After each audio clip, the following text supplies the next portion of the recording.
Hello, my dear students. Welcome back on my channel.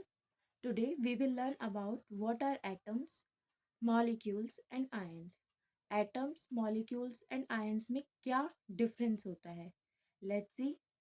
An atom is the smallest particle of an element that can take part in a chemical reaction. Atom वो smallest particle होता है जो किसी भी reaction में participate करता है.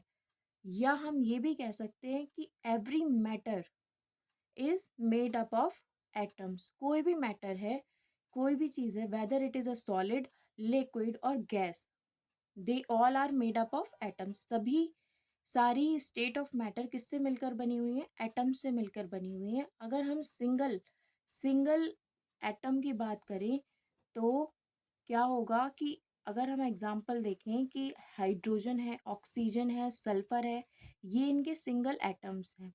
लेकिन प्रॉब्लम ये है कि एटम जो है सिंगल फॉर्म में एग्जिस्ट ही नहीं कर पाता. वो इतना ज़्यादा अनस्टेबल होता है कि अगर एक एटम को मैं स्टेबल करने की कोशिश करूं तो वो या तो मॉलिक्यूलर फॉर्म बना लेगा या फिर आयनिक फॉर्म में कन्वर्ट हो जाएगा. वो एटॉमिक फॉर्म में नहीं रह पाएगा. तो एटम जो एग्जिस्ट करते हैं या तो मॉलिक्यूलर फॉर्म में करेंगे या फिर आयनिक फॉर्म में करेंगे. वो सिंगल एक एटम नहीं रह सकता. क्यों? क्योंकि उनके अंदर स्टेबिलिटी नहीं होती. जब स्टेबिलिटी ही नहीं है तो वो सिंगल एटम एग्जिस्ट ही नहीं कर पाएगा. मॉलिक्यूल्स देखते हैं कि मॉलिक्यूल्स क्या होते हैं. A molecule is an electrically neutral group of two और more atoms which is chemically bond together. यानी कि मॉलिक्यूल्स क्या होते हैं? मॉलिक्यूल दो या दो से ज़्यादा एटम्स का ग्रुप होता है जो कि केमिकली कंबाइंड होता है.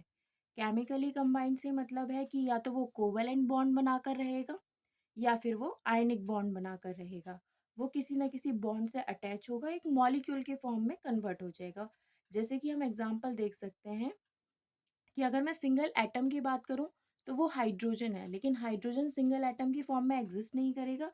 वो एग्जिस्ट करेगा हाइड्रोजन मॉलिक्यूल की फॉर्म में. As you can see in this example, hydrogen अपना एक दूसरे हाइड्रोजन के साथ बॉन्ड बनाएगा और H2 मॉलिक्यूल की फॉर्मेशन करेगा. सिमिलरली ऑक्सीजन भी दूसरे ऑक्सीजन के एटम के साथ कंबाइन करेगा और ऑक्सीजन मॉलिक्यूल की फॉर्मेशन करेगा. क्लोरीन भी दूसरे एटम के साथ अटैच होगा, उसके साथ बॉन्ड बनाएगा और Cl2 मॉलिक्यूल की फॉर्म में रहेगा. अब देखिए आयंस क्या होते हैं. An ions is a positively और नेगेटिवली चार्ज एटम. कोई जो आयंस होते हैं वो या तो नेगेटिवली चार्ज एटम होंगे या पॉजिटिवली चार्ज एटम होंगे. जब भी कोई एटम इलेक्ट्रॉन्स को डोनेट करेगा या फिर लॉस करेगा, वो किस में कन्वर्ट हो जाएगा? एक आयन में कन्वर्ट हो जाएगा. और ये वो क्यों कर रहा है? एटम खुद को स्टेबल करने के लिए कर रहा है. मैंने ऑलरेडी कैटायन और एनायन पे अपनी एक वीडियो बना रखी है. अगर आपको कैटायन और एनायन के बारे में ज़्यादा इन्फॉर्मेशन चाहिए तो आप मेरी वो वीडियोस देख सकते हैं. कैटायंस पॉजिटिवली चार्ज होते हैं. जब हमारा एटम पॉजिटिवली चार्ज आयन में कन्वर्ट होगा तो उसको हम कैटायन बोलेंगे. और जब हमारा एटम नेगेटिवली चार्ज एटो आयन में कन्वर्ट होगा यानी कि इलेक्ट्रॉन्स को गेन करेगा, वो एक एनायन में कन्वर्ट हो जाएगा. Thank you for watching.